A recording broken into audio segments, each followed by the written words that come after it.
This is the DTV Digest, the podcast that brings you news and reviews of films which didn't make it to the cinema. And now, here's your host, Mike Parkin. Hello, everyone, and welcome to the DTV Digest. I'm your host, Mike Parkin, and joining me tonight are Richard Hawes. Hello, everyone. And Stephen Lockridge. Hello. On tonight's show, we're going to kick off with Daniel Stuyvesant in Last Man Down. Then we have an Egyptian film called The Diesel. And then we've got Taye Diggs in Incarnation. After this, we're going to have an attempt at reviewing Zeros and Ones, the latest film from Abel Ferrara. And our short shot is Life is But a Dream from Park Chan-wook. And we're going to round off with Intruder in our DTV throwback. So without further ado, let's crack on. Our first film then is Last Man Down. Set in a time when the world is ravaged by an unstoppable epidemic, a lone soldier lives in exile until a young woman arrives at his remote cabin, seeking his help and making him face his past. Okay, so this is the sort of first feature film for Daniel Stuyvesant. Yes. We've covered some of his shorts before. We've even had him on the show a couple of years ago, which was really cool. So yeah, this is it's nothing we haven't seen before, I guess. But Steve, what did you make of Last Man Down? It was okay. It's very, very cliched. You know what's coming. You know exactly how it's going to end up. I did enjoy the opening though. I thought it was quite brutal and unexpected in a way. But as of then, it just kind of goes a bit downhill. Really, you know exactly what's going to happen. Even like I said, the last minute twist is pretty obvious. Really, the action's quite good. It's not the best in the world, but it's not the worst. I've seen a lot worse. And some of the performances are over the top, but it's not bad. I've seen better, I've seen worse. Really. Okay. Yeah, fair comments. I did enjoy this, I must admit. It is, yeah, it's a bit straightforward as far as we have come across this kind of thing before. But having said that, I think they do this very well. I like the pairing of the girl with sort of Dennis Stuyvesant's character, the woodsman, as he's known in the film. Yeah. John Wood, I think is his character name. But I thought they did a lot with it. I thought that, the sort of fight scenes, that the action was handled really well for this particular budget. And I was kind of surprised by the way the film ended after a bit. It's not all sort of neatly tied up. It's sort of left nicely open for a further installment, I guess. But I enjoyed this a lot. Rich, over to you, mate. Yeah, I think a lot of films go, they sort of set themselves up saying this is an 80s style action movie. And they usually fall at the first hurdle kind of thing. Whereas I think this one can legitimately sort of take that crown. It's got the body count, that's for sure. Yeah. Well, it is, the setup is quite self-consciously Rambo, First Blood / Rambo crossed with Commando. Yeah, absolutely. But set in but set in a near future, ravaged by a pandemic. And I think that was set up. I think that was set up before coronavirus, so it's just a coincidence, I believe. Because by the time the film would have been made, well, that's right.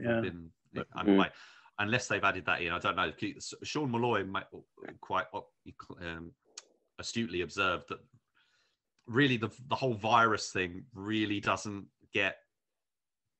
We certainly don't see any of it, do we? It doesn't we're always really removed away from it. It doesn't impact anything in any sense. The plot could have easily worked without it. You just restructure slightly. They don't make enough of it for it to be for it to be there.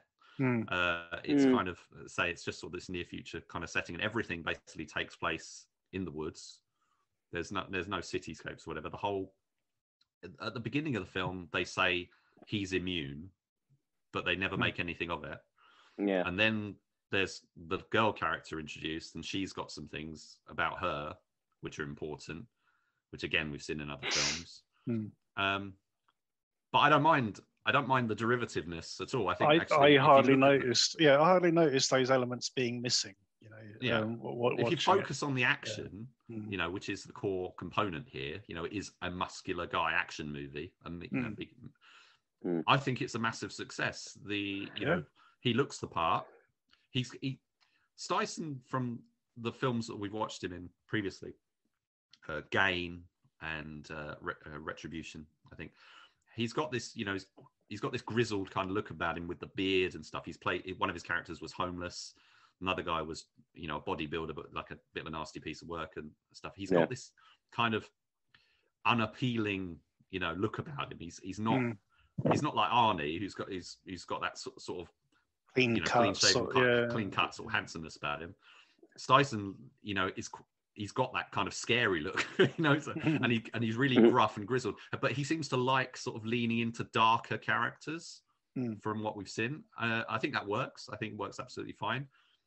Taking the lead in a feature, I think he does okay. This is an English as a second language film.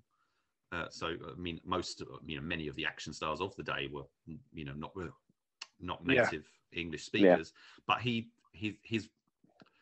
is a bit gravelly, with his voice, and sometimes some of the lines just don't come off quite well, and can be a bit unclear.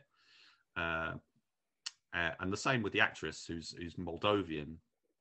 So it's a bit. Some of the conversations and stuff are a bit awkward. This is a Swedish, or he's Norwegian. I think he's Norwegian, but the director and the setting, the location and everything was Swedish.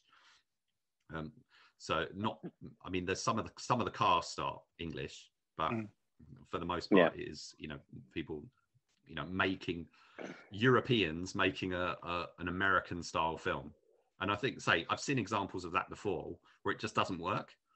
Even if they hire a Hollywood star, like, for example, like Skeet Ulrich did one in the Netherlands or something, and stuff like that. There's quite a few examples actually, but I won't go into it. But I think this plays out really well. The guy who's the villain, Daniel Neem, who's actually, I think he's from London. I think he was born. I think he's Lebanese, but he lives and was raised, or at least a part of his life in London. He's really good. He's a great villain. His beard looks great. He's really cool. He's very, very fierce. The opening of the movie, which Steve mentioned to me, that's just straight out of Mission Impossible 3. Yeah. It's like the exact same scene, or practically. I do think calling his character John Wood and having him be a guy who literally chops wood like in so many scenes, because that's what he is. He's the timber man or something they call him. And I think that's a bit too on the nose. The film is very earnest, but then it's got these other elements that are a bit like winking to the audience, and you're like, well, are you trying to sort of do a little bit of parody, but you're not quite sure about it, but the fact that he's called John is, again, reference to John Rambo, John Matrix. It's linking in that. I thought the music was good. I thought the action was, it's not particularly showy, but it's that tough guy action, beat down kind of stuff going on. I thought worked really well. Reminded me of some of the shorts that we've watched, like Payload. You remember the two guys in Payload throwing themselves around that room and stuff. That was kind of in this tradition, I thought. One of the and the cinematography, that's a bit like Ross Boyask's I Am Vengeance. These are films shot in very sparse locations. There's not a lot going on here, but it looks really good. You put this next to Out of Death or something like that, which or Killing Fields. Which probably films, had double the budget as well. Yeah, exactly. Much bigger budgets. Both basically shot outdoors for a lot of them. Yeah. And they don't look as handsome as this. I mean, this one's using, I think, some of the overhead shots and establishing shots of the forest and that. I think they're from like Shutterstock or something. But that doesn't matter. But it ties in well with the location stuff, and it just looks solid. It's really well made. I like the music. There was one point where I could swear that the music was like a reworking of like a classic piece. And I couldn't quite tell whether it was like a classical piece of music or so. I can't remember the tune, and I couldn't remember the name, but it was definitely familiar. But it was played out in such a way of like they changed the tempo and everything on it, so that really intrigued me. So I think there were some interesting musical choices. It's not a cast of familiar faces. You got Natasha Maltha in there very briefly.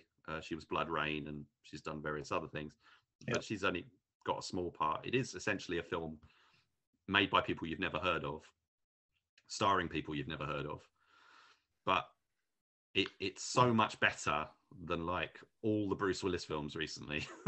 Absolutely, yeah. And many of the other action. I do think it really is a very, very solid action movie.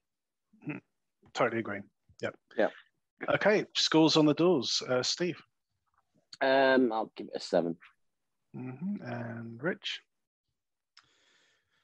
I'm actually going to, because I can see myself watching this again. I think for what they achieved, compared to some other things, like The Serpent, for example, I think in comparison, I think if Daniel Stuyson had directed it and stuff as well, it could have turned out like the Serpent, but because he put it in the hands of somebody who had experience, who knew what he was doing, even if he hadn't really got a lot of feature experience, that was a big bonus. That really helped the film. I have to give this an 8. Interesting. I am going to join Steve on a 7, but it is highly entertaining, very watchable. It's currently on Netflix, so if you're a subscriber to that, go check it out. 2 7s and an 8 for Last Man Down.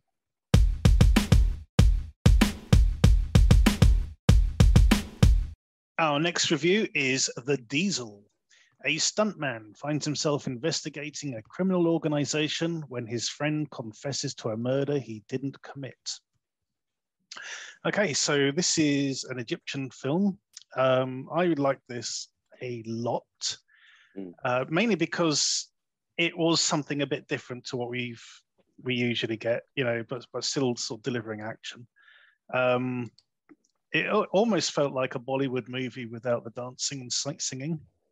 To a certain degree. I completely agree. The only thing, well, I got two things I want to mention, but I'm going to keep one back for the time being. The only real thing is that some of the fights felt a bit lightweight. You felt there was a bit of too much air between sort of, the fists and the kicks, and it just felt a little bit too light for what we were seeing. We're spoiled by the likes of Art School Dropouts, of course, but other than that, I thought this was very good. Steve, what do you make of it? I actually really enjoyed this, to be fair. I wasn't expecting anything. He sent the poster through, I had a look on it, and yeah, it is a bit cliched, it's revenge for whatever, but a bit murkier than some of the usual stuff that we see. I like the setup. I thought the acting was great. I thought the main guy was absolutely phenomenal. Really enjoyed his performance, and the fight. I enjoyed the fight scenes. I enjoyed them. Saying a little bit, but some of them, especially like the ones with the baseball bat, I thought they were actually pretty brutal. They were really hard. But yeah, I really enjoyed it. It came out of nowhere, and was very surprised in it. Really, really enjoyed it. Cool. Yeah, I mean, it is one of the things I did sort of post on Twitter that one of the things I do like about Netflix, in particular, is the fact that it does get this international content. Stuff you wouldn't normally sort of come across on some of the other streaming services. So Rich, we've covered a few Egyptian films before. We did an Egyptian special a while ago. How did you get on with The Diesel? I think this is my favourite of the ones we've seen so far. The lead guy, Mohammed Ramadan, was in a film that I watched previously. I can't remember if it's one of the ones we covered. It's called Detention Letter. Yes, we did cover that one. We did cover that one. Yeah. So that's him again. This one was actually only made a year later from that, although it's been taken a long time to actually come over here. This was 2018. He's actually a music star, especially recently. There's, go onto his IMDb, absolutely tons of music videos listed, including one called Coronavirus, apparently. He's really good. It does what a lot of these Egyptian films have tended to do, which is have lead characters who are like super macho, and also their attitude to women is a bit unsettling. But this one wasn't as bad as like Pharaoh's War or No Surrender. No, you're right, but not Pharaoh's War. I think Pharaoh's War did it well, but basically, like where they're slapping women around and stuff. Now, this is the bit I was sort of keeping back because I knew it would come up. You're right. This sort of the let's call it what it is. The misogyny isn't as pronounced in this one, but there is one particular scene which starts off as fast, and then it lurches into something quite uncomfortable. So one of the main characters is this female sort of movie star that he ends up sort of bodyguarding, and he takes her back to his house to meet his sister. And the neighbors find out, and then he comes out, and like the whole of this is sort of block of flats is suddenly on his doorstep, wanting to see this woman, which is it's quite amusing. But then one of the characters goes, "Yeah, but, we don't want to touch her. We're not going to touch her or anything." Yeah. And I'm thinking, this is sort of going a bit the wrong way now. He just if he kept his mouth shut, nobody would have even thought along those lines. It would have been a nice sort of light scene. Look, everyone knows that she's there and all the rest of it. But now they're sort of going, I'm not going to rape her or anything. Honest gov. Just get out of the way and everything will be fine. But isn't there a point there is in that scene? He's like, "Oh, you've done something." So, "Oh, I know what you've been up to," and whatever. And he does say they're all criminals, and it's like these are all like the worst people in society. We do also get his attitude to his sort of love interest as well, and sort of like, "Oh, I can't marry you," and all that because of her past, which comes out later. It's like, okay, Well, that's all part of the as you completely on the same wavelength than me. There's this whole Bollywood style plot twist thing that happens partway through. I mean, I was watching the Indian the Baghi films recently, and they did this kind of shift in one of them. The story goes one way, and it's like, and then it all sort of changes around. And then you get that sort of bit. To this. Yeah, then you get that sort of bit where they sort of go back in time a little bit and fill in a few gaps to sort of show you, show you the other sort of direction it's heading in. But I really like that because it kind of really re-centered the movie, but it didn't feel jarring. I mean, for example, in those films I'm just talking about, it's quite jarring. It's like you went from one film into another film. This film actually felt like a progression. They didn't twist things too much. It was there were the twists in the characters and the relationship, because you think it's going one way, and then it just goes in a completely like opposite direction.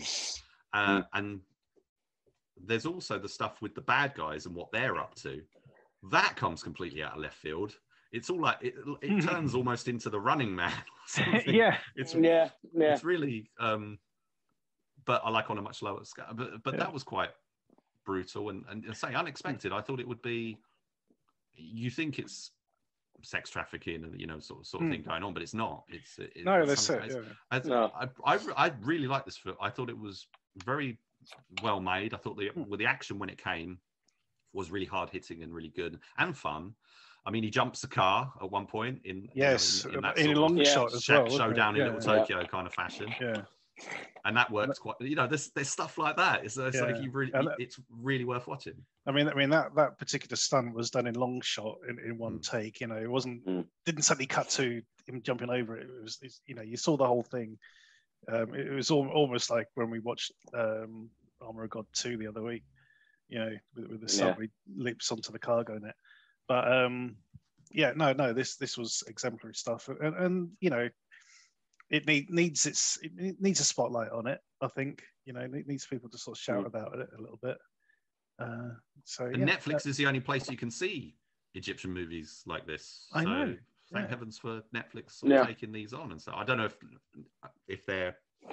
I think Netflix must have subscribers in the Middle East and Egypt and stuff, and to be able to have the amount of they haven't got ridiculous amounts, but they've got quite a few quite interesting selections and stuff, including TV series, and they usually only do that for areas where they're available. It's like in Poland, for example, when they went into Poland, all of a sudden they started buying tons of Polish content, and now there's loads. It's like there's a few countries that you can't find content for, but I think it's only a matter of time before. Yeah, exactly. We get to see stuff. And what's so good as well is that it proves that basically the world is caught up with the likes of the States. In terms of the content they're putting out. America doesn't have a lot of excuses left for putting out bland stuff, because the rest of the world is doing it as good, if not better, in certain circumstances. Anyway, scores on the doors. Steve, I'm going to give it an 8. And Rich, I think I'm going to give it an 8 as well. I'm joining both of you on an 8. Yes. As we said, this is on Netflix. Please check it out. It's very, very good.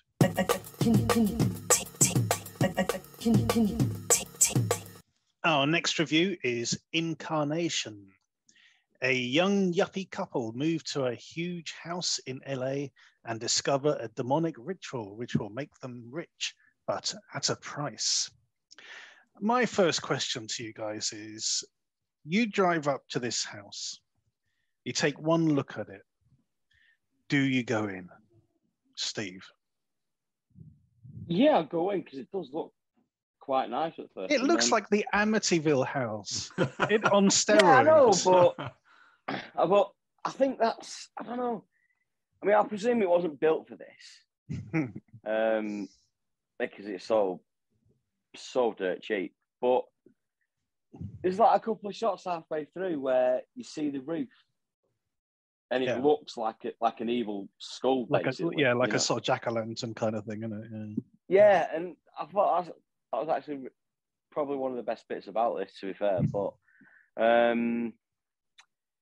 it goes a bit downhill from there, doesn't it? Really, it goes downhill as soon as Michael Madsen turns up. Yeah. It's your standard Michael Madsen turns up in a cowboy hat performance. Do you know what the funny thing is? He replaced Mickey Rourke, who would have done exactly the same thing. He would have had a dog or a cockatoo or something. Yeah, he would have. Yeah. It just didn't hang together at all. There's no. I mean, I didn't get half of it, to be fair. I mean, they just find this book and start doing this incantation or whatever.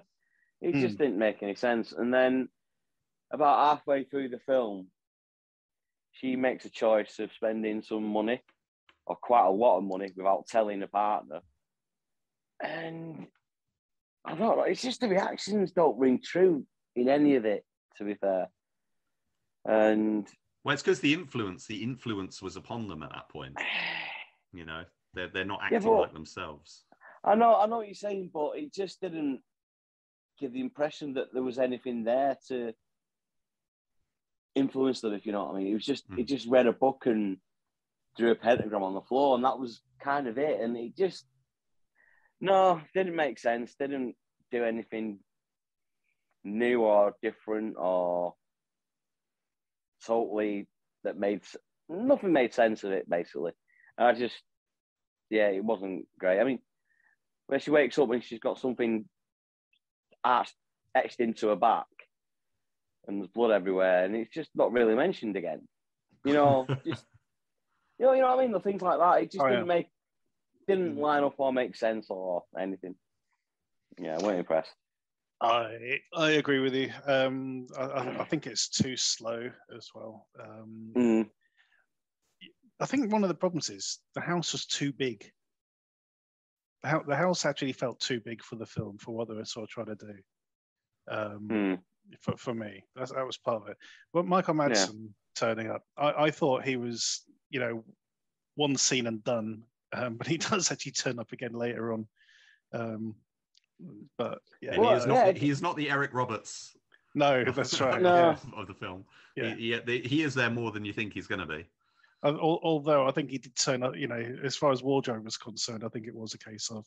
Oh, I think he shot his scenes in one day. Yeah. Oh yeah. I'm good. Yeah, I just wear what I want. I just use what I'm wearing. I do kind of like Taye Diggs. He was in The Way of the Gun. Equilibrium. Equilibrium, of course, yeah. But the thing is, he deserved. This is one of my problems with the film. Is he's a much better.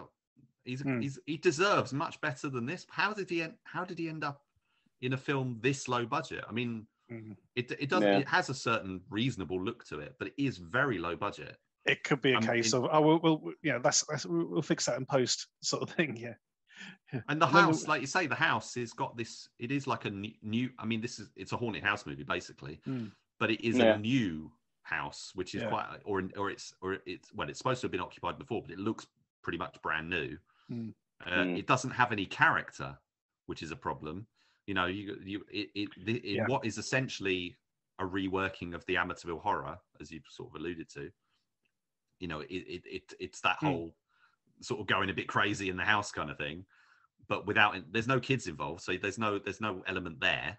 Thank God. It's just this couple. It's just like basically it's like three people in the cast. Stuff happening with them in this house that's really not got any features. The scary scenes don't really work that well. The one thing I liked at the start was, sort of weird stuff's happening, and Taye Diggs is reacting reasonably like, oh, hell no, I'm getting out of here kind of thing. But then they forget about that and just, I know sort of the influence comes upon them and stuff, but, the initial reaction is like, well, we're getting out of here. And that was that rings true. But then everything after that just doesn't really work. And the fact that they're using this, the book and stuff, and it doesn't look a very authentic prop. It doesn't. But even that sort of setup. I mean, how desperate are they for cash that they sort of go? This sounds like a perfectly reasonable idea, to start doing such demonic rituals in the house. Yeah, I say it doesn't. That's for shits and giggles sort of thing. Yeah, it doesn't really hang together at all. And say the problem. I mean, Taye Diggs. I like Taye Diggs. He's good. He's got a good presence. But this is like a. He's got nothing to work with there, really. He doesn't. Well, he doesn't really. And then Michael. This is the film you would expect Michael Madsen to turn up in this. But I think Taye Diggs sort of sell the fact that he's in it. You see his name on the cover and whatever. I expected more. Yeah. And it's not. There's nothing there. It is just a really cheap, very limited cast version. Everything happens in the house as well. I mean, there's no. We were talking about things like Last Man Down being sort of a. Some minimalistic sort of locations, but here we are. Everything is set inside the house.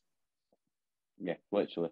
And it's not an interesting looking house. I wonder though, perhaps the budget did go on building the house as a location, because if you say, I didn't even pick up on the whole it looks like a skull stuff or anything. I wasn't even noticing that. But now that I see the trailer and stuff, I do see it. Yeah. I mean, at the end of the film, sort of, you get this sort of overhead shot as it sort of pans out. And you see this sort of the house's location. It is literally in the middle of nowhere, in the middle of this sort of fork road. So the road forks left and right, and it's just it's the strangest location to build a house that size. It almost looks like it's next, as you say, it's like next to the freeway or something. Really? Freeway, yeah. Would you really build a house there? I don't know. He was the guy who built it or lived there previously was, interested in the occult and stuff. So maybe it's a site of particular maybe it's like the ley lines or something. Who knows? Who knows? Yeah, it doesn't. I'll be honest. Some of I was just drifting away. I wasn't that interested. It was not particularly engaging. You know, as a short film, you could have done this as a short film, but trying to stretch it out to like 80 minutes or whatever it was, it just wasn't enough. And you know, it doesn't give you anything new. You know, it just made me want to watch the remake of Amityville Horror with Ryan Reynolds, because I just remembered, that was a much more stylish, you know, film with stuff actually happening and whatever. That's the one that I always remember, that film, because there's a scene early on where Ryan Reynolds' character wakes up in bed and he sees like this hanging corpse at the end of it, and he goes like that, and his wife wakes up and goes, "What?" And he goes, "Nothing." It's like, for fuck's sake. Just talk about gaslighting. Anyway, scores on the doors for this film, which is called, and I haven't forgotten the title at all, Incarnation. Incarnation. Steve, what do you got to score Incarnation? A 5. A 5. And Rich? A 4. A 4. Yeah, I think a 5 is probably fair. 2 5s and a 4. That's just for Michael Madsen, isn't it? Yeah. Turning up and growling his lines. We've seen better, guys. This is at the end of the day. So yeah, 2 5s and a 4 for Incarnation. If you like Taye Diggs, go check it out.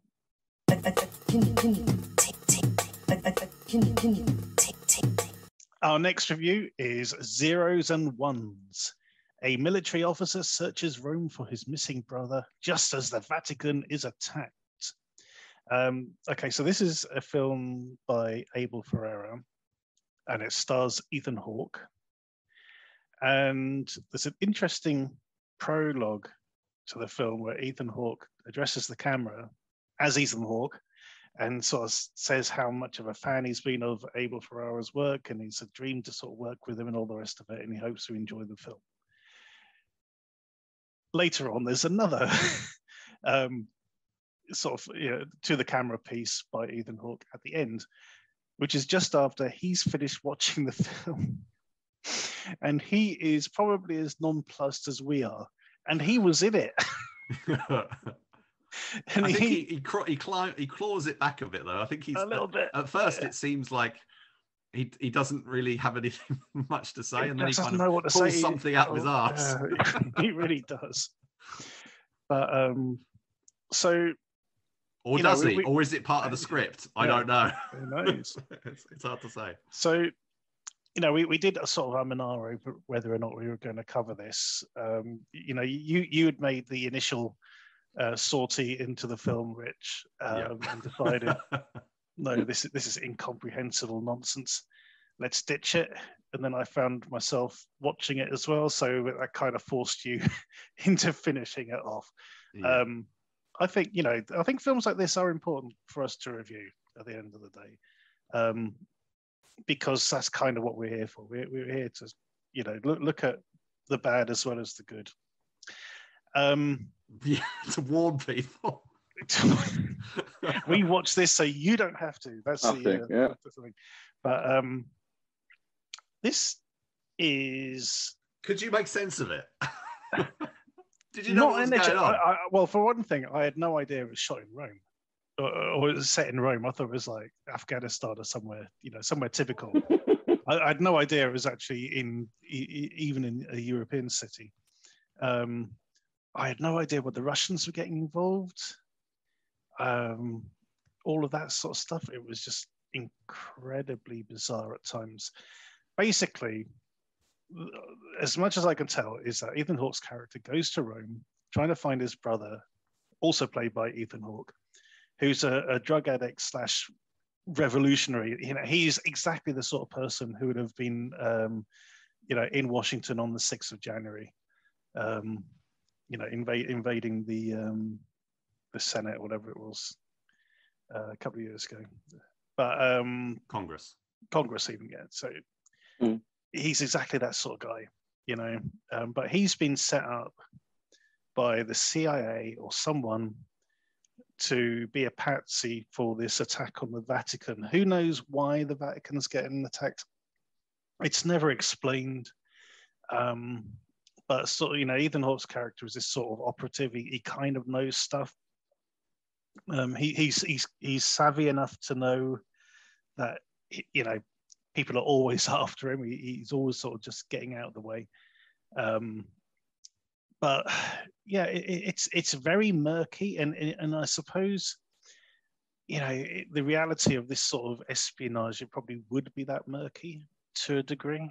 It's, you know, that it's not as sort of cut and dried as a Mission Impossible or a James Bond film or anything like that. You know, it's all sort of secret messages and, you know, meeting sort of strange people in strange locations and all this. But it is very, very obtuse.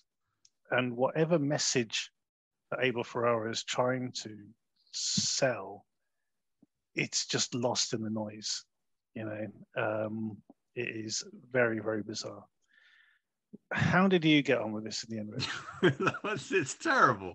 I mean, it's like I say, it was just incredibly tedious. I mean, tedious. I mean, the starting with a video of Ethan Hawke was sort of like set alarm bells ringing straight away, because nobody ever does that. I mean, no one ever does that. He basically says at the end of the movie that was kind of the pitch video that he made when he was crowdfunding for it. Trying to crowdfund it. But why include that as like an introduction? It's a bit strange. And then it's like, I kind of, you know, you start seeing the digital video and, you know, random scenes and stuff. And I'm like, oh, we're in that sort of art house digital video kind of territory. You know, it's almost like the whole thing was just to punk Ethan Hawke. It was just a one long con, and then the punchline is Ethan Hawke's expression at the end of the film is like, "What the fuck have I just done? You know, what have I just started?" That would have been good. The he's got the. You know, it reminded me of film. This kind of, you know, digital art house movies made by sort of seasoned directors. I generally don't get on with. So Bernard Rose stuff, Mike Figgis, I think, has that, you know, done quite a few notable digital video movies, but the Bernard Rose stuff is what I think of in particular. And as well, not so much digital video, but in the same sort of vein, Werner Herzog. I mean, the film that comes to mind or came to mind when I saw this is like what's like the most, you know, because in the past when we've sort of looked at our year, you know, year review kind of things, we have, you know, we say that this film is just bullshit kind of award, and that's what I mean. This is the winner. I mean, this is like an all-timer, and it reminded me a bit of that the experience of watching Salt and Fire. Yes, that's the one I was thinking of as well when you mentioned Werner Herzog. Right, yeah, and it's so because it's. I mean, but the thing is with that one is at least it had reasonable production values, and some of its quirky traits were, you know, entertaining, interesting. It makes it a bit novel. This doesn't have anything really quirky. It's just kind of, it's, you know, scenes of people shouting and laughing. I mean, there's literally a character who is just called the Laughing Woman, the Laughing Russian or something. And that's her character. I mean, there's a warning sign right there. You Laughing Russian Agent. If you look at the cast list or whatever, you say Laughing Russian Agent, Serious Russian Agent. I mean, there's a whole scene where they're in the car and, you know, this woman's laughing and and they're at this meal and it's subtitled, but then they get to the car and they don't subtitle it. Yeah.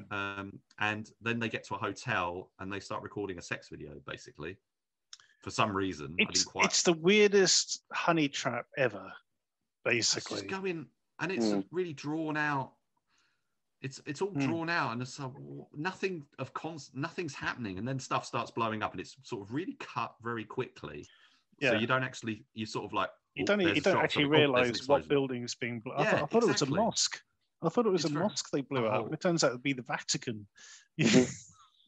I think this is possibly one of the worst films I've ever seen, and I've seen a lot, and I've seen a lot of really bad ones, and you know, this is Abel Ferrara, You know, I know he's sort of got mixed. You know, he's done various different kinds of things, but I think of Body Snatchers, which is probably the Body most Snatchers, King of New York, mainstream things he's done. Yeah. I think of the mainstream stuff because I've not really seen much of. I've not even seen Bad Lieutenant, but then Ethan Hawke, okay, he sort of dabbles in stuff that's a bit weird at times, but I still, I mean, the film is marketed with this really quite cool looking poster of, you know, there's an explosion and thing, and I mean that's the go-to kind of design, and that is the, you know, you get that, you do get that. He is an agent, but it's just, you know, pretentious, or I don't know what the right word is, but it's really a waste of time. So I'd warn anyone not to see this. It's the way the film ends as well. I mean, it turns out, you know, he kind of rescues this woman who's got a baby, and they end up on the rooftop, and he says, "It's begun." And then you see some soldiers rushing to something because you don't know, you know, it doesn't actually show you where they are or anything. There's no context. And then you just get shots of like people going about their everyday lives, sort of buying bagels and shit. And it's like, what happened? Just run out of money, basically. It's very, very strange. I guess maybe that, you know, it's kind of like a life goes on, you know, it's nothing really changed as a result of that. Say it's an art house film. It's a film to interpret. It's not it's not got any sense, you know, to it. I mean, even its stars struggle to actually interpret it. Yeah, is this what cinema verite was? You know, is that kind of what he was trying to do? Something that's like that. Say I'm not a lover of art. I don't like art house stuff generally. I mean, I admire some of it, but you know, when you're going into something with a poster that's essentially promising you something in the same way as Last Man Down did, you know, and then you're being sideswiped by something that's, I mean, some people might like that. Some people might like the rug being pulled out for you, and this is something different and challenging and whatever. Great, all power to you, fantastic. I hope there are people who do enjoy it, but I think the majority of people who, you know, watch this film based on the artwork, and you know, that are going to be really put out. Severely disappointed. Yeah. This does have one redeeming feature. Oh, go on. The soundtrack. I did enjoy the soundtrack by Joe Delia, who is a long-time collaborator with Ferrara. Oh, okay. But I like that. It had a really sort of good sort of driving sort of score to it. It was literally the only thing that sort of kept me watching at certain points. Fair enough. You found something. Indeed. Yeah. I didn't. And on that note, what are you going to score it, Rich? I don't know. I feel like even a 1 is being generous, because I really I don't think there's anything of merit in this film. Because I cannot give this a 0. Is a 0 valid? Or should I at least give it a 1? Yeah. I mean, normally I'd say, oh, you know, they've put it together quite well. It's like well produced, and you know, I don't think that even applies. No, not for long stretches of it. The other thing as well is that Ethan Hawke's character, he hardly has actually any dialogue. He does that whole sort of crazy manic scene. Apart from, well, that was his brother's character. That was the yeah. He does all that, but you know, the other character, the sort of main one we're following, hardly actually sort of speaks at all. So I've seen there was a film with Vincent Gallo called Essential Killing, with which was it was a Polish film ostensibly, but it was like in English. There wasn't really any dialogue. That was kind of one of the things about it. But that's another one, you know, where you think it's going to be like this thriller or something, and then it's just scene after scene of kind of random weird stuff. Yeah. It's just like, you know, I just don't get much out of films like that. So yeah, I honestly can't. I think I'm going to force you, Rich, to score it a 1. Okay, force the 1 then. Yeah. I don't know what I'm giving that one. I don't know what that 1 is for. So Ethan Hawke's beard, maybe. I don't know. I really I hate this film so much. Really yeah, I can't think of a film that has really disliked this much. I mean, this doesn't happen for me. I don't feel this way. I have faith, Rich. There is a film out there. Maybe it hasn't been made yet. Maybe we just haven't discovered yet. But I reckon there's a film out there that you're going to hate even more than this. I think this is going to. It's a challenge, isn't it? we've got to keep that zero. Got to keep it fresh. The fact that they managed to get it released. There you go. There's a one. You managed to make this terrible, terrible film and get international distribution for it. It's like, that's right. Fair play to you. There's a lot. You're making money off this thing. There's a lot of goodwill being burnt on this film. That's for sure. I've got to score it a 3, mainly because I did enjoy the score, and that is its only redeeming feature. And there you go. It's short, I suppose. It's short, like 80 minutes long. Yeah, and that's including the wraparound commentary, but scenes with Ethan Hawke looking quite dishevelled.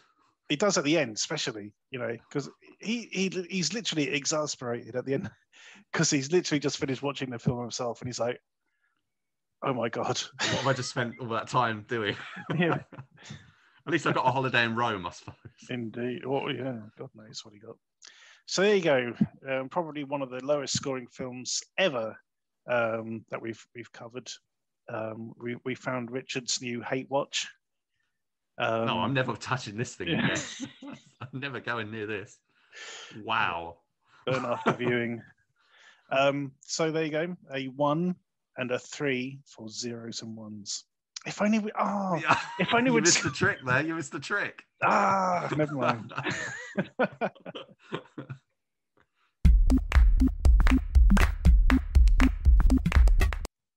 Our short shot this week is Life is But a Dream.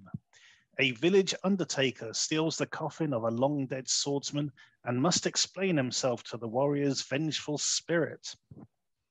Okay, so I'm going to hand straight over to Rich on this one to give a bit of background about this film. Over to you, mate. Okay.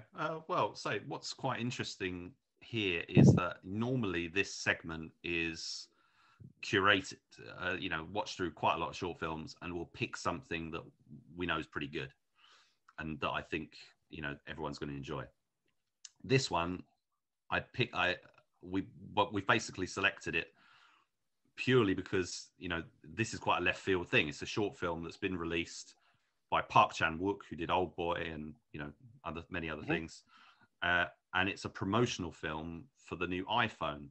So I hadn't actually seen it, before suggesting that we cover it. It was just that I just felt it was something that it was a no-brainer. Yeah, we have. How can you not cover a short film by Park Chan-wook? That's kind of like a done deal.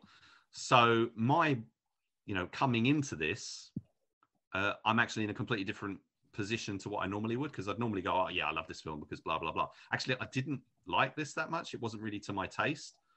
But it as a showcase for what, as the film is intended. I mean, this is kind of a subgenre of short films where they, you've got the promotional films that are made to showcase an airport or whatever it is. They get Ridley Scott to direct it and stuff like that. This is one of those. This is the other type of film where they make the film to showcase the camera and the technology side of things. You get these like Unreal Engine type movies that they make to show, how visual effects are thing.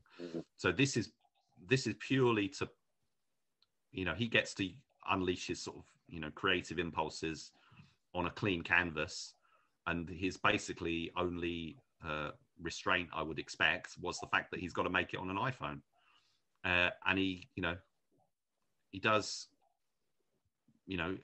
use that canvas. He touches on, it's a bit period style martial arts fantasy genre stuff, and using all the familiar conventions and doing quite clever stuff, whatever. Not to my taste, but it is impressive looking. And if you're, it's hard. You might say at times, why there's so many films and stuff being made? So many short films and stuff turning up. It's because the technology You know, why do they look so good? It's because the technology is getting so good for not much money that people can just make stuff that looks. I mean, like Last Man Down, for example. You know, they're probably working with the kind of equipment they could have only dreamed of, you know, a few years ago. You know, it would probably absolutely. The resulting film in the, you know, would have been like, let's say, Chris Jones is The Runner, you know, the Guerrilla Filmmaker's Guide. He made a film with Harrison Ford's brother called The Runner or Survival Island. And that was made on proper old-fashioned, proper cameras, you know. You didn't have any digital video or whatever back then. So you got that filmic look, but it's low budget or whatever. Now people can just get an iPhone, you know, provided you've got the other, you know, good location and, you know, all those other bits that you need, you know, post-production processes and stuff. You can make something that looks really, really professional without a huge amount of effort. So what we've got here is somebody, you know, using this technology, but somebody who's at like the top of the game. And so you do get that really, you know, high-end quality in terms of, you know, we've got interesting actors in giving decent performances. Big visual effects sequences and stuff are all happening on this film that was shot on an iPhone. Steve, how did you get on with this one? Yeah, I enjoyed it. It's like Rich was saying, it is a bit insane, to be fair. But I think it's just that kind of weird Korean vibe that you get sometimes, you know. But yeah, I mean, it basically is an advert for the iPhone, what you can do on the iPhone, and like, I've seen things like this before, but it was enjoyable, certainly colourful, especially like, you know, the dead party at the end. Yeah. You know, things there's like a lot that. of humour in it, isn't there? Yeah. Like the minstrel type characters, you know, singing the story along and stuff like that. And yeah, it's just a bit nice half hour of insane, colourful stuff, and it's not offensive to anyone. It is what it is. Yeah, it's fine. It's very lively, you know. It's, yeah, I mean, it is. It's that he's kind of going for that kind of, you know, it's that life is but a dream. So it's like it's a celebration because it's always about the dead and, you know, the spirits and, you know, celebrating them and trying to do some matchmaking and stuff, and they have a party and it all goes a bit like the end of, you know, like the end of Zatoichi with yes, that's the one that really came to mind as well. Yeah, and you know, where it all just turns into a big dance sequence at the end. Well, like 40-year-old virgin, you know, that type of thing. You know, like the sunshine, dad's thing, you know, that kind of, that kind of thing. You know, it is like a celebration in a way, but involving death, quite a lot of death. And there's some good martial arts sequences and stuff. I mean, to be fair, I thoroughly enjoyed this. So you know, this sort of thing was straight up my street for sure. Sort of the whole story. I love the sort of the different elements. You know, sort of the different types of narration that we ended up with. I was so sure that the Undertaker's story was complete bullshit. And until it turns out not to be, you know, it's like, okay. Well, they keep they sort of keep changing things, don't they? Sort of like one person's talking and then another person. Yeah, exactly. But you know, it becomes more sort of fantastical as the story sort of goes on. So, okay. And then they mix in different things, like some of them, you know, there's like one or two musical choices, which is just like really left field, and there's like they're not really fitting with the kind of movie, but it actually works quite well. It's more of a Kill Bill-ish kind of, you know, mixture of, you know, combining things from different periods kind of thing going on. If you told me that, because I didn't realize going into it, I just, you know, put it straight on and watched it. It was only at the end when I realized it was all shot on the Apple 13 Pro. And I was like, Jesus, because there's scenes in it.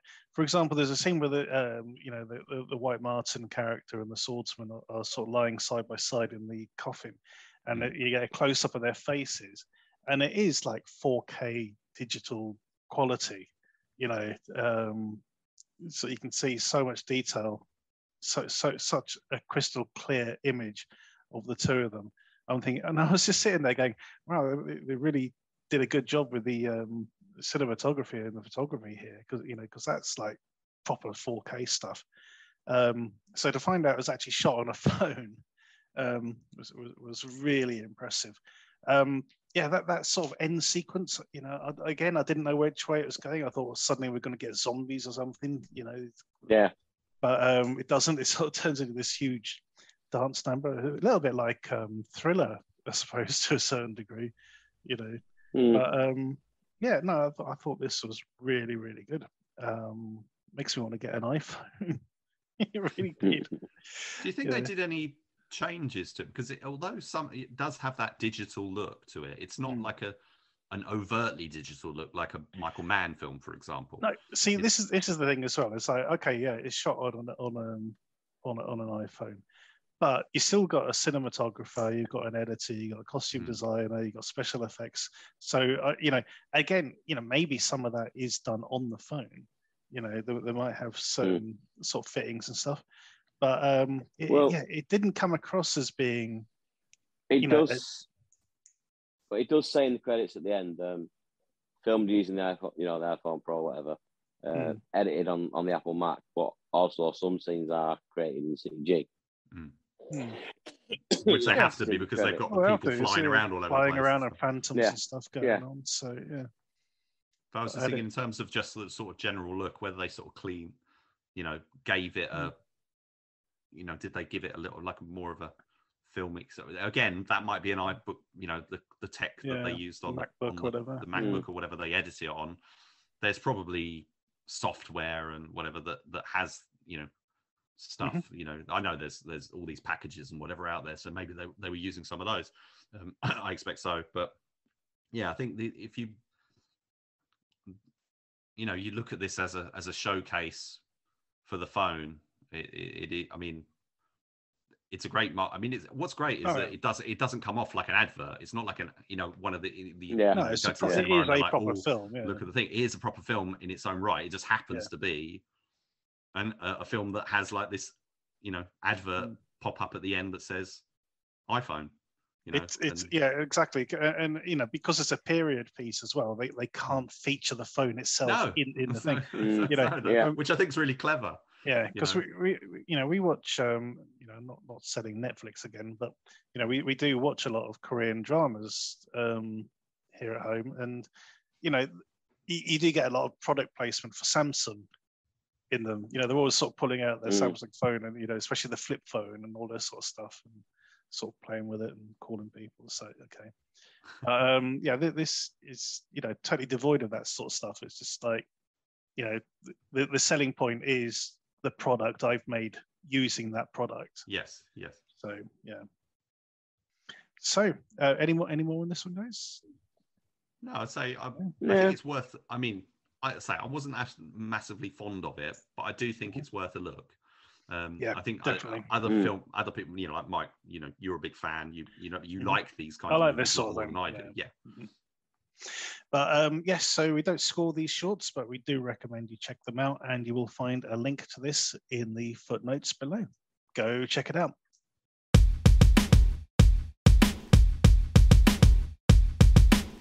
Our DTV throwback this week is Intruder. The overnight stock crew of a local supermarket find themselves being stalked and killed by an unknown intruder. Okay, I've already forgotten when this was made, Rich. Back in the 90s? 1989. Really? 89. Directed by a guy called Scott Spiegel. Yes.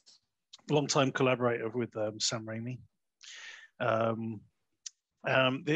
What I know Scott Spiegel from is the second From Dusk Till Dawn movie. Yes. Texas Blood Money, I believe it's called. Yes. Second one. But also, he did a film called My Name is Modesty, which is based on Modesty Blaze, which I believe Quentin Tarantino owned the rights to, or he had an option to make a Modesty Blaise film, but couldn't get it off the ground, and he was going to lose that option unless he actually made something. It was the old Roger Corman Fantastic Four scenario again. So he had to produce a film, and he got Scott Spiegel to direct it. It wasn't very good. No, it wasn't. It wasn't, unfortunately. But the thing about Scott Spiegel is he loves putting cameras in weird places. He loves weird sort of POV shots and things like this. And I remember him talking on the extras to My Name Is Modesty. He was sort of saying that you want to do things like put a camera on the spindle of the roulette wheel, so it spins around, so you can watch the ball. And even in Texas Blood Money, there's a stupid bit where the camera is actually on the dial of the safe, so you see the camera sort of turning around as the dial, turning the wheels, which is just like stupid. And we get a lot of that kind of thing in this film. Some of it does work really well, I must admit. But some of it you're thinking, just make a film, mate. Just get on with it and stop trying to be so bloody clever. Overall, I did like this. It does take a long time to really get going. I think there's a lot of characters in this film. There's some good red herrings early on. But yeah, so Rich, had you seen this one before? I must admit, it totally passed me by. Yeah, I had. It was released on VHS by Colorbox, and I think I picked it up at a boot fair or something at some point. So that would have been probably quite a few years after release.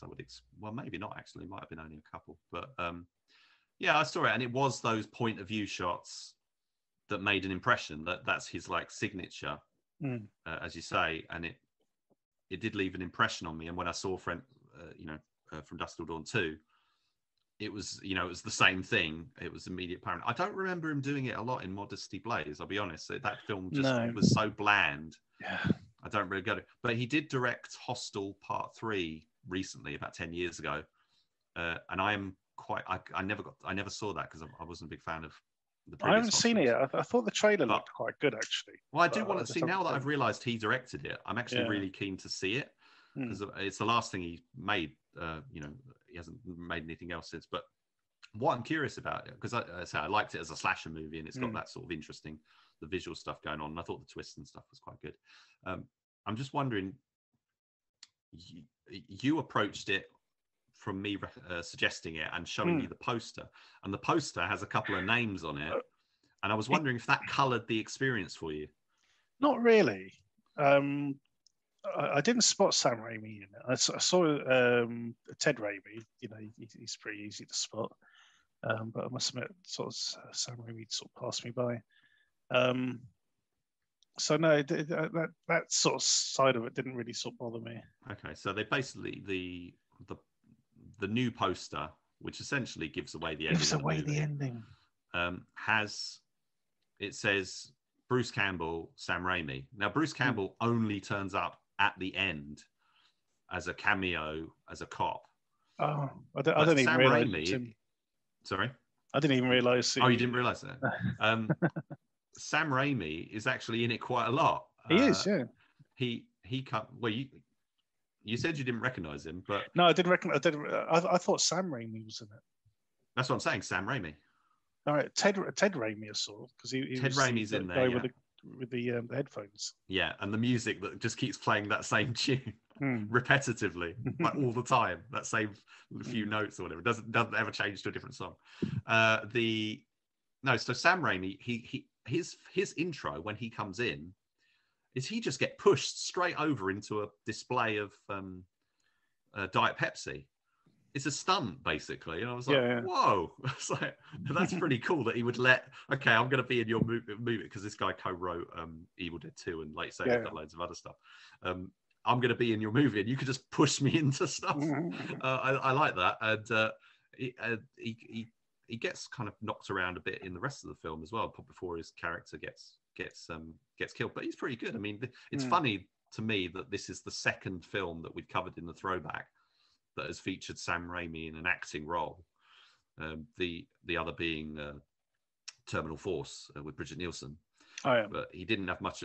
That was like literally like a cameo though. But this one he actually has. It does feel like more of a supporting role, small supporting role. But yeah, I quite like the character. Renee Estevez is one of the leads. That's Charlie Sheen and Emilio Estevez's sister. She had a pretty decent career in the 80s, 90s. I saw her in quite a few things. Don't hear of her much now, but I'm sure she's around. Yeah. And I like the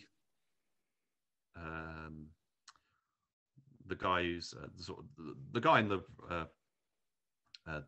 denim shirt. I think it's denim shirt he's walking around. I think he's got quite a good performance. There's a whole bit where the killer is being chased and jumping across the counters, the cash registers, cash register parts. So where the people would stock their groceries, or whatever at the bottom. I think that is good. They're leaping from one to another. That was because it was one sort of continuous shot as well. I mean, I don't know how many times they had to do that without. The other thing I would say is this: the Bruce Campbell thing is quite interesting because this would actually work quite well in a double bill with Black Friday. Because it's basically exactly the same set. Well, one's a toy shop and one's a food market, but they're essentially the same kind of location. And I think this works the location much better. It feels more authentic, whereas that felt like literally it was like a warehouse with a few shelves in it. Yeah. This one feels like a real supermarket. Probably was a real supermarket, I would presume. It's a very low budget film. They wouldn't have been able to build a big set or whatever. So I think all that works quite well. So it's a very limited space. There's only so much you can do with aisles and stuff. But I think they pan it out quite well. They go around a little bit outside and whatever, and the kills are really good. I think it's very solid. Yeah. Do you think they would really take as long as they do to realize what was going on? Because nobody actually figures out what's happening until right at the end. You know what I mean? It's just like, okay. There's one shot I really did like in this. I complain about his sort of weird sort of POV shots and everything. But there is one where Renee Estevez is talking about her ex-boyfriend, and the camera is inside the shopping trolley. And as it's sort of friends sort of saying, "Oh, what happened?" and she says, "Oh, you went to jail." And as she does it, the camera just sort of pans further left, so it's looking through the bars of the shopping trolley, making it look like she's behind bars, which I thought was, that was pretty neat, really. I'll give it that one. Some of the kills are pretty brutal, even though you don't actually, there's not a lot of gore on screen. But there's one in particular where a guy gets his head crushed in the sort of like, the cardboard crusher machine. And that's K&B. They got K&B on board. Yeah, K&B did a lot, Kurtzman. But that particular scene, because again, we're sort of like looking down at the person as the the pressure plate is heading towards him, and it's quite prolonged because the guy's sort of holding in position and the guy's screaming his head off, in panic and fear, and it just lets it go on and on and on until he gets crushed. So it's I don't think you get away with that now.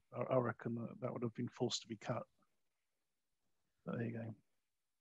The other thing I'll say is this it is kind of an interesting footnote movie because it was produced by Lawrence Bender, who then went on to make Reservoir Dogs with Quentin Tarantino, and these guys all sort of mixed in the same circles, which is how come Scott Spiegel ends up doing work for Quentin Tarantino. Later on. Let's say so it's not a film that it's not a Reservoir Dogs or anything, but it's quite this interesting lot of sort of low budget, not pretentious or anything. They're just trying to make a film that's like in the style of all these films they've grown up with kind of movie, and I think it works really well. I think so. I'm surprised it's not more well known. I'm surprised I haven't come across it before. It just seems as like as a slasher, it is of the period. Yeah, I'm just surprised that you just don't see it being talked about. I think I was only aware of it because I read a book about Quentin Tarantino when I was young, and when he was like hitting big, there was like a biography kind of thing came out, and there was I think there was a whole section or a few paragraphs talking about the forming of a band apart and Lawrence Bender and stuff, and so this film got mentioned as part of that, and I think that's the only reason I kind of ended up checking it out. But it's only really now that you go back and watch it, and you see all these names in the cast, and it's just like so you got Sam Raimi, Ted Raimi, Lawrence Bender, Bruce Campbell, and Scott Spiegel, obviously, who's gone on to reasonable success himself. I think I think he's a director who should probably be a bit better known, just because he does have that. Okay, it's a bit of a. It doesn't quite work, but it is his thing. That's the thing he does. Yeah, and having a trolley with a point of view doesn't make any sense whatsoever. But if it does, or there's the bit where he's got the bottle. The bottle is obscuring I think that's quite good actually. The guy's having a drink and he puts the bottle down. Yeah. And it obscures the screen. And the camera is shooting through it, so you can't see who the killer is. Yes. So, but there's other ones where sort of Ted Raimi's character starts sweeping up, and the camera is like underneath the rubbish. So at first it's all obscured until he sort of sweeps it all out of the way. Yeah. Things like that.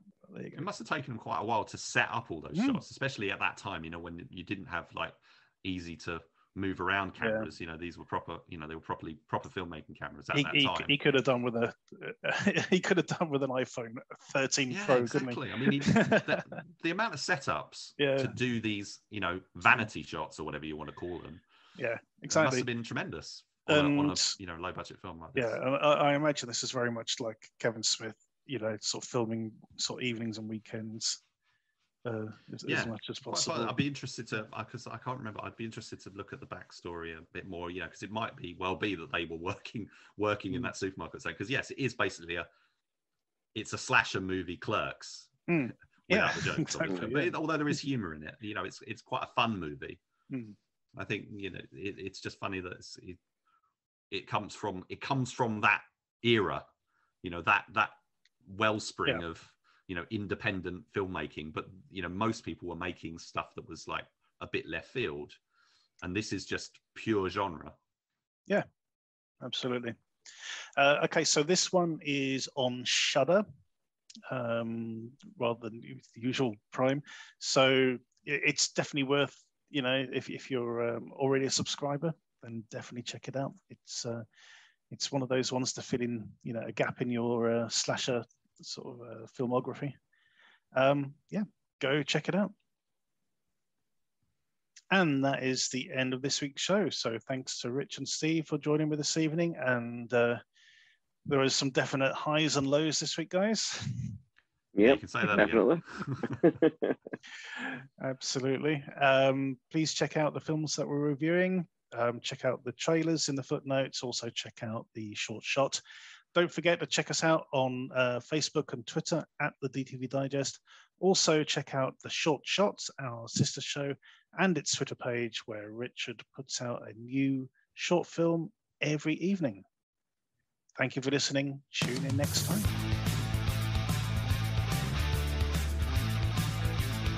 Thank you for listening to the DTV Digest. Let us know your thoughts in the comments and tune in again next time.